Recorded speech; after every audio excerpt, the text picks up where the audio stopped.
Bonjour à tous, quelques mots sur la paracha. Et tout d'abord, une bonne nouvelle puisque en France et ailleurs, eh bien, ils vont rattraper Israël.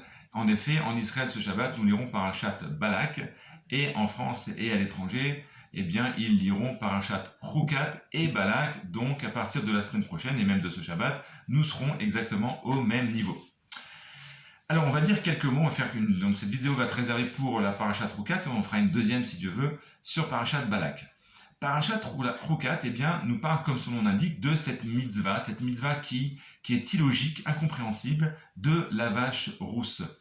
Et donc, quelle était la fonction de la vache rousse? Eh bien, la vache rousse avait pour fonction, en fait, avec ses cendres, grâce à ses cendres, eh bien, de purifier les hommes qui étaient en contact avec un mort. Et il faut comprendre qu'il y a d'autres mitzvot qui ne sont pas rationnels, qui sont illogiques, à part la mitzvah de la vache rousse, mais la Torah a donné comme exemple, comme référence, comme mitzvah irrationnelle, Chukat Apara, c'est-à-dire la vache rousse.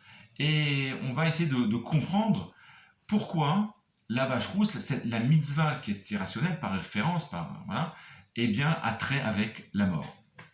Pour répondre à cette question, eh bien, on va ramener un midrash d'Adam et Ève, de Adam Arishon, où eh bien, il y avait, lorsque Dieu a créé l'homme, eh bien, il l'a créé éternel. Et il faut savoir qu'il y avait une rivalité entre le monde d'en bas et les mondes d'en haut, c'est-à-dire le monde spirituel, le monde où il y a les anges. Le monde d'en bas eh bien, était également très spirituel. On dit que Adam Arishon pouvait connaître la fin des temps, ce qu'il avait à voir. Il avait une grande connaissance de Dieu. Il a d'ailleurs nommé tous les animaux, toute l'espèce animale, dans ce sens où il connaissait, il voyait dans l'essence même de chaque créature, de chaque animal, eh bien, son essence, et c'est à partir de cela qu'il a pu donner un nom qui est attribué à chaque espèce. Donc, il y avait en bas, dans ce monde-ci, un monde spirituel extrêmement élevé. Il y avait en haut également, bien entendu, les anges, un monde spirituel également très élevé. Il y avait donc une rivalité entre le monde d'en bas et le monde d'en haut.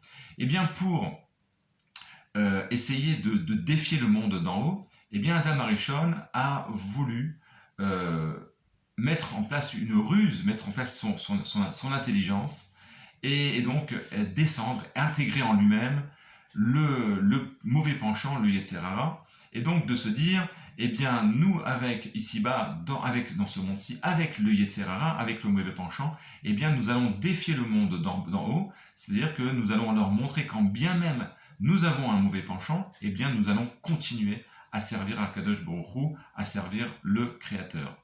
Donc, il a voulu mettre une ruse, mettre son ego, son intellectuel, sa compréhension, alors que bien entendu, ce n'était pas du tout la volonté d'Akadosh Baruch Hu. Et eh bien, ça lui a coûté ce que ça lui a coûté, puisqu'en mangeant ce fruit interdit, eh bien, l'humanité va descendre à des mondes très bas. Et puisque on connaît bien tout bien les différentes fautes, les différentes punitions que Adam et Ève vont avoir, mais il y a également une punition extrêmement fatale, puisque à partir de ce moment-là, eh bien, l'homme va cesser d'être éternel et la mort va s'installer, c'est-à-dire que toute créature, tout être sur Terre aura un temps final sur Terre. Eh bien, pour répondre à notre première question, eh bien, c'est cela même que Dieu a voulu mettre avec la vache rousse par rapport à la mort. Puis, c'est-à-dire que, étant donné que Adam a voulu mettre son intellectuel